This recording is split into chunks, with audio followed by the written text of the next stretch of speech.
Vyabaye ngombwa ko nyegeza ko ngendana ubumuga kugira ndonke akazi mpeze ndonke n'amafaranga y'ishure.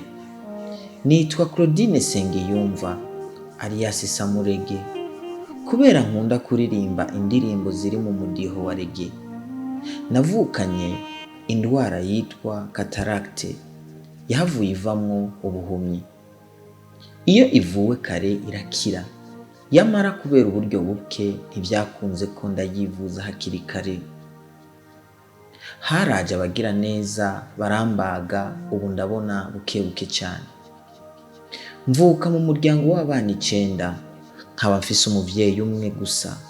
Nize mu kigo cakira abagendana ubumuga i Gitega citwa Rumuri. Yamara ntivyoroshe ko ntangura ishure, nari nkumiriwe mu muryango, barakunda no kunkubita uko monyoye ikintu ntakibonye.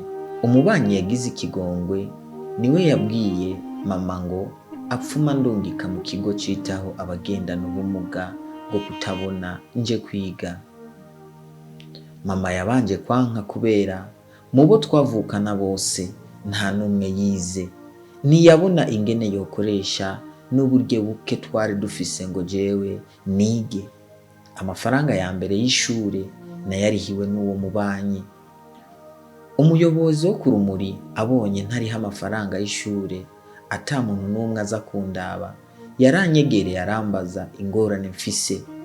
Naramubwiye ko muhira ata mahera boronka yo kundihira, kandi ko batanatahura igituma boyarihira jewe ngendana ubumuga n'abo tuvukana bakomeye batize. Umuyobozi yaragize ikigongwe, mbere acarandeka ndiga ntariha.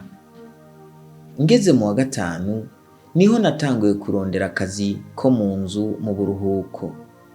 Kugira niyumvire kuja gukora, nagiye mu butinyanka irya mbere niga mu mwaka wa 5, ndabura udutambara nkoresha. Nahitanye igitenge caheze ndatabura abarico nkoresha. Kubera kutabona aho namesa utwo dutambara, sinabona ko twaciye, narimotereza gusa. Ntihaciye kabiri naciye ngwara ama infection. Umuganga yaciye ampanura ngo nze ndahindura udutambara nkoresha mu butinyanka. Nanje nta mafaranga nari mfise yo kuza ndagura za Cotex, niko kwiga umugambi wo kuza ndakora. Maze kubura akazi akatari gake kubera navuze ko ntabona, nahisemwo kubesha ndanyegeza ubumuga bwanje. Vyarashika nkamena ibintu, nkaheza nkasaba ikigongwe. Ubwo buzi nakora nibwo bwatumye ndonka amafaranga yo kuriha kw'ishure.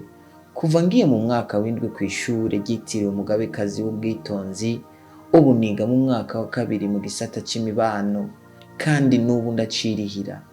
Mu kugendana ubumuga sinigeze niyumvira kurindira bamfasha canke ngo je gusega. Nararondera ico nkora kugira ngo ndonke udufaranga tumfasha kubaho nk'abandi.